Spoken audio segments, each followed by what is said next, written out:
In terms of the style of the space as well. So in itself, thinking about what's sacred, what makes a space sacred, and is it inherently sacred, or is it what people do in the space, what they bring to it? And I think it's more about that, because if you entered a space and didn't know it was a church, you'd have to find the clues for that, and that's something that you already have to know. You have to be able to come in and have that knowledge, that even that expectation. So you're preconditioned in some way. You're predisposed to this as a sacred space. I'm not sure it's inherently that way. I think that's what we bring to it.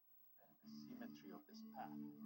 I began by asking what makes spaces sacred. Julio seeks empirical expressions, if not explanations, on the nature of the spiritual. I see progress. When spaces are deemed to be sacred, there are neural correlates in the brain. As for a general theory of the sacred, to ground the affect of the sacred in cognitive science, especially in neuroscience, increases confidence that the phenomena are indeed real. Then, whether or not such scientific grounding demystifies and thus delegitimizes the sacred is a value judgment that only each individual can make personally.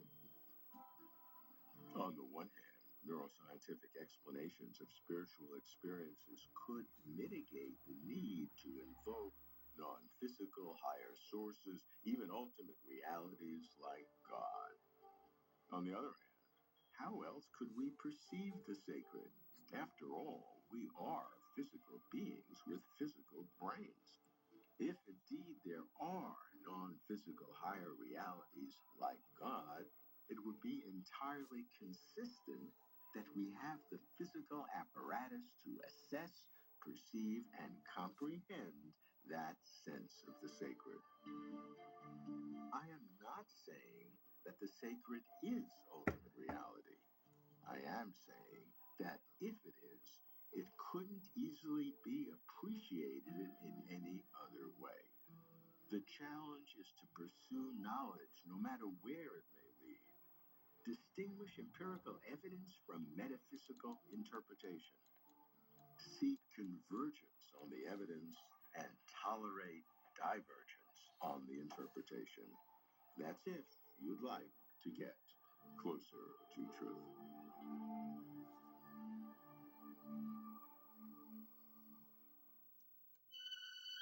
For complete interviews and for further information, please visit closertotruth.com.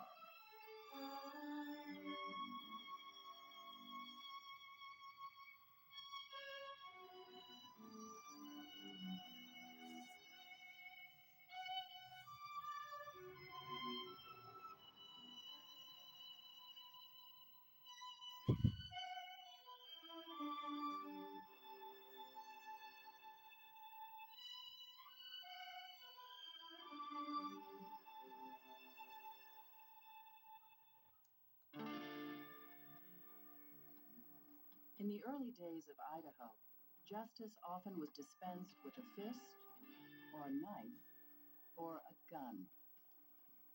Claim jumping was just common, and you really needed some enforcement back then, and that was with a bowie knife. And if you didn't have that, you were in trouble.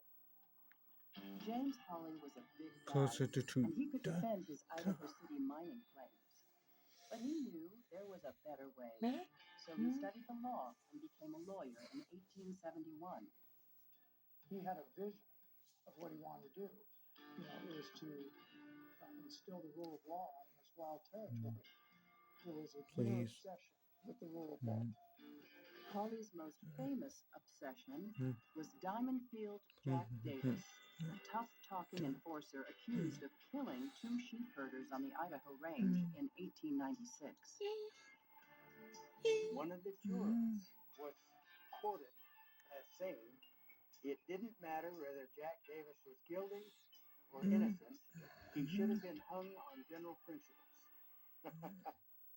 With rules of evidence and independent review, The courts are one place where our society still emphasizes facts over everything else.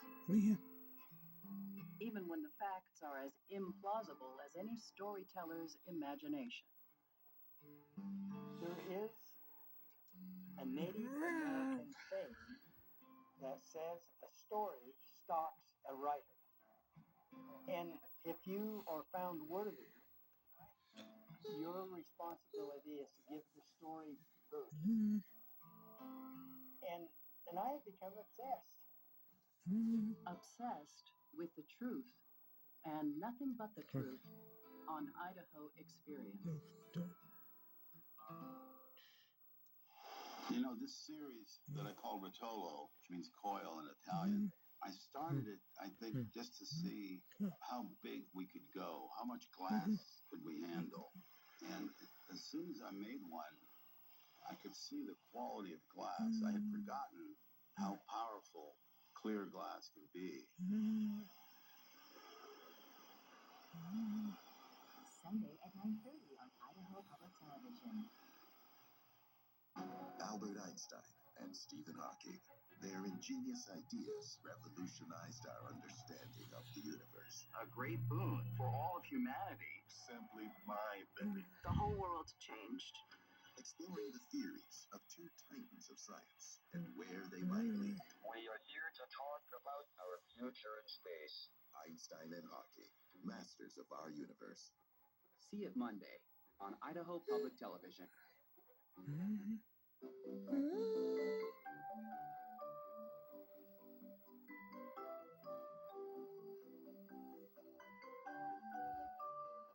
Coming up on Market to Market, new tariffs emerge as business owners sue for import fees. The increasing dominance of two row crops in the U.S. and commodity market analysis with Sumar next. Ships that you have. Thank you.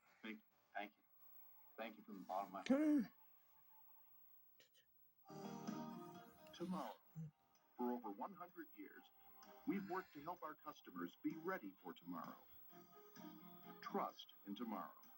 The challenge is to pursue knowledge, no matter where it may lead. Distinguish empirical evidence from metaphysical interpretation. Seek convergence on the evidence and tolerate divergence on the interpretation. That's if you'd like to get closer to truth.